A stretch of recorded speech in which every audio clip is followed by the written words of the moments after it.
Hello friends, pharmacy grade 2కి prepare అవుతున్న వాళ్ళకి టుడే టాపిక్ వచ్చేసి జాయింట్స్ అంటే డెఫినేషన్, టైప్స్, అవి ఏ విధంగా అడుగుతారు మనకి ఎగ్జామ్ పాయింట్ ఆఫ్ వ్యూలో అని చూద్దాం. జాయింట్స్ అంటే మనకు డెఫినేషన్ వచ్చి the connection of between two bones of the skeleton is called as a two bones.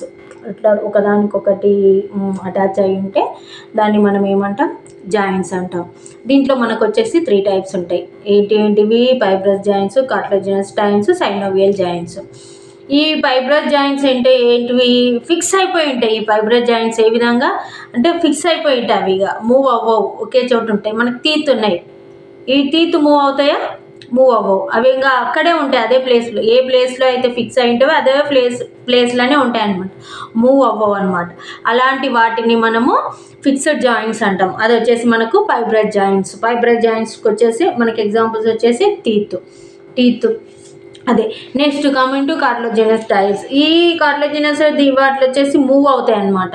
ఇవి ఏమవుతాయి? మూవ్ అవుతాయి. ఈ మూవ్ అవే జాయింట్స్ అని వచ్చేసి కార్టిలేజినస్ జాయింట్స్ అంటారు. The bones are covered with hyaline cartilage. This fibrocartilage between joints the ligaments. Next synovial joints అంటే ఫ్రీగా move అవుతాయి. ఇక ఫ్రీగా ఇవి ఉన్నాయి, ఇటు అంటే అటు మూవ్ అవుతాయి. ఇదే కార్టిలేజినస్ అంటేనేమో రెండు అటాచ్ అయి ఉంటే కానీ మూవ్ అవుతాయి. ఇట్లా మూవ్ అవుతుంది. ఇది ఇంట్లో ఎట్లా అంటే అట్లా మూవ్ అవుతుందా? కాదుగా, ఫ్రీగా మూవ్ అవ్వేదాన్నేమో సైనోవియల్ జాయింట్స్ అంటే. ఇది మూవబుల్ అయ్యేటివేమో కార్టిలేజినస్. ఫ్రీగా మూవ్ అవుతాయి, ఫ్రీగా మనం ఎట్లా అంటే అట్లా, ఎక్కడ అంటే అక్కడ తిప్పేటివేమో సైనోవియల్. అంటే అక్కడిక్కడ దాన్ని కదిపేదాన్ని మాత్రమే మనం ఏమంటాం, ఇది ఉంది, షోల్డర్ ఉంది, ఇట్లా అంటాం.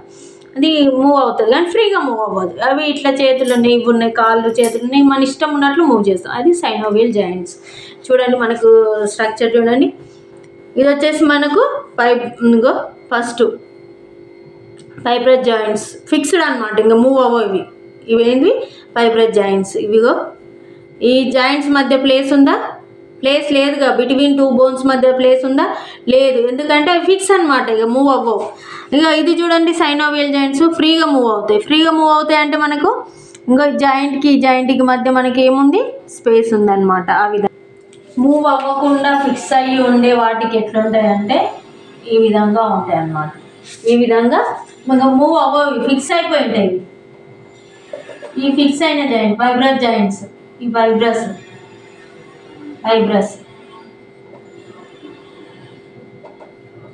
అట్లా కాకుండా మూవబుల్ అయ్యేటివి ఉంటాయి చూడండి. మూవబుల్ అయ్యేటివి ఇట్లా మధ్యలో కొంచెం ఇట్లా స్పేస్ లాగా ఉంటుంది అనమాట. ఇట్లా ఈ విధంగా ఉంటే మనకి ఇవి ఫ్రీగా మూవ్ అయ్యేటివి అనేసి. ఇవి ఫ్రీగా మూవ్ అవుతాయి అంటే సైనోవియల్ జాయింట్స్. మూవబుల్ అంటేనేమో ఉంటుంది కానీ స్పేస్ చాలా తక్కువగా ఉంటుంది, కొంచెమే ఉంటుంది అన్నమాట. ఇది కార్టిలేజినస్. ఇవి మనకు వచ్చేసి జాయింట్స్. మనకు జాయింట్స్ ద్వారా కొన్ని మనకు డిసీజెస్ కూడా వస్తుంటాయి అన్నమాట. అవి ఏ టైప్ ఆఫ్ డిసీజెస్ ఏంది అనేసి చూద్దాం. మనకు వచ్చేసి జాయింట్స్ యొక్క డిసార్డర్ వచ్చేసి 2 ఉంటాయి. రుమటాయిడ్ ఆర్థరైటిస్, ఒకటి ఆస్టియో ఆర్థరైటిస్. చాలామంది వింటుంటారు రుమటాయిడ్ ఆర్థరైటిస్ అనేసి. ఈ డిసీజ్ కామన్గా ఎఫెక్ట్ వస్తుంది అనమాట చాలామందికి. చేతులకు, ఫీట్కి ఇవి కామన్గా ఎఫెక్ట్ వస్తాయి. మన హ్యాండ్స్కి, ఫీట్స్కి వస్తుంది అనమాట. ఇది డిసీజ్ వచ్చేసి intermediate fever later there defined in joint lead decrease in movement and pain. Steroids are usually given 3 condition. అంటే ఇది వచ్చినప్పుడు ఏ విధంగా ఉంటుందంటే బాడీ అంతా పెయిన్ ఉంటుంది, ఫీవర్ వచ్చినట్లు ఉంటుంది. ఇది సిమ్టమ్స్ అనేవి ఈ విధంగా ఉంటాయి. ఈ డిసీజ్ యొక్క ఏ డిసీజు? రుమటాయిడ్ ఆర్థరైటిస్ వస్తే బాడీ పెయిన్స్ ఉన్నాయి, అబ్బా స్టీరాయిడ్స్ డ్రగ్స్ వేసుకుంటారు వీటి కోసం. ఒళ్ళు నొప్పులు ఉంది, చేతులు, ఫీట్, కాలు అనేసి మనం అంటుంటారు కదా, అది అనమాట. అది వచ్చేసి రుమటాయిడ్ ఆర్థరైటిస్. ఆస్టియో ఆర్థరైటిస్ అంటే మనకి ఇది వచ్చేసి degenerate the changing the cartilage of joints. Disease ఏమొస్తుంది? Degenerate the changes in cartilage of joints. The articular come into contact with each other later the bone start degenerate అవుతుంది. Bone అనేది degenerate అవుతుంది. దీంట్లో ఎట్లా అవుతుంది? మళ్ళీ జనరేట్ అవుతుంది. Pain వస్తుంది, స్టిఫ్నెస్ వస్తుంది, డిక్రీజ్ మూమెంట్ అనేది అక్కడ బోన్ దగ్గర పెయిన్ రావడము, ఆ బోన్ దగ్గర మూమెంట్ అనేది తగ్గిపోవడము, అదే బోను స్టిఫ్గా ఉండడము, అలాంటప్పుడు ఏం చేస్తారు, ఫిజియోథెరపీని కంపల్సరీ చేయిస్తారు చూడండి. అలాంటి physiotherapy and reduction in body weight is advised to the condition. Also steroids are benefits. ఇలా మనకు ఆస్ట్రియో ఆర్థరైటిస్ ఉన్నప్పుడు ఏమవుతుందంటే అవి బోన్ అనేవి ఇక బిగుసుకపోతాయి, కదలనియవు, పెయిన్ వస్తుంటుంది, అట్లా ఉంటుంది అనమాట. అట్లాంటప్పుడు ఏం చేస్తారంటే మనం మూవ్ చేయడానికి ఏమొస్తుంటే ఫిజియోథెరపీ చేయిస్తారు అనమాట. ఫిజియోథెరపీ చేయిస్తారు. కొంచెం బాడీ వెయిట్ ఎక్కువగా ఉన్నా కూడా అలాంటివి ఇబ్బందులు కలుగుతాయి కాబట్టి బాడీ వెయిట్ని తగ్గించుకోమంటారు. ఇంకొకటి ఫిజియోథెరపీ చేస్తారు. ఫిజియోథెరపీతో పాటు మనకు కంపల్సరీ టాబ్లెట్స్ అయితే ఇంపార్టెంట్ కదా, అందుకని అప్పుడు స్టీరాయిడ్స్ డ్రగ్స్ వాడతారు. డైరెక్ట్ స్టీరాయిడ్ డ్రగ్ అనేది యూజ్ చేయరు.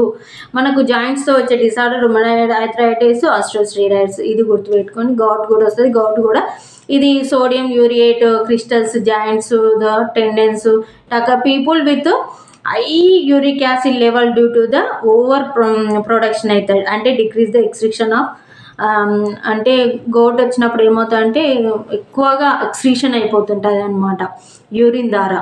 అప్పుడు వాళ్ళకి ఏమవుతుంటుందంటే బాడీలో వాళ్ళ వీక్ అయిపోతారు అనమాట. several days and week some remains between after repeat the attachment. Permanent damage of may occur. Joints commonly affect ankle and wrist ని ఎల్బో దగ్గర ఎక్కువగా వస్తుంటుంది అనమాట. యాంకిల్స్ ఉంటాయి కదా, యాంకిల్, ఎల్బో ఉంటుంది కదా, ఎల్బో, నీ దగ్గర ఎక్కువగా ఇవి పెయిన్ అనేది రావడం జరుగుతుంది. It occurs people with highly uric acid level due to the over production. Uric acid అనేది ఓవర్ ప్రొడక్షన్ అనేది ఎక్స్క్రీషన్ అయిపోతుంటుంది. అట్లా గౌట్ ఉన్న వాళ్ళకి సిమ్టమ్స్ ఆ విధంగా ఉంటాయి. అప్పుడు వాళ్ళకి యాంకిల్స్ కానీ, వ్రిస్ట్ కానీ, నీ కానీ, ఎల్బో జాయింట్స్ కానీ మొత్తం అనేవి హెవీగా ఎఫెక్ట్ ఉంటుంది అనమాట. ఇవి వచ్చేసి జాయింట్స్ యొక్క డిసార్డర్. జాయింట్స్ అంటే డెఫినేషన్, టైప్స్, వాటి యొక్క డిసార్డర్స్, ఏ విధంగా ఫ్రీగా మూవ్ అయ్యేది ఏది, ఫిక్స్ అయ్యేది ఏది, మామూలుగా మూవ్ అయ్యేది ఏది అనేసి అడగడము, వాటి ఎగ్జాంపుల్స్ అడగడము, నెక్స్ట్ జాయింట్స్ డిసార్డర్స్ అడగడము, ఆ డిసార్డర్స్లో ఏ టైప్ ఆఫ్ డిసీజెస్, ఏ విధంగా ఏ జాయింట్స్కి ఎఫెక్ట్ ఎక్కువగా ఉంటుంది అనేసి అడగడం జరుగుతుంది అనమాట జాయింట్స్ యొక్క టాపిక్లో. నెక్స్ట్ మనం వచ్చేసి బ్లడ్ టాపిక్ గురించి డిస్కస్ చేసుకుందాం. ఇట్లాంటి మంచి టాపిక్స్ మీరు మిస్ అవ్వకుండా మన ఛానల్ని ఫాలో అవ్వండి. Thanks for watching our channel. Thank you.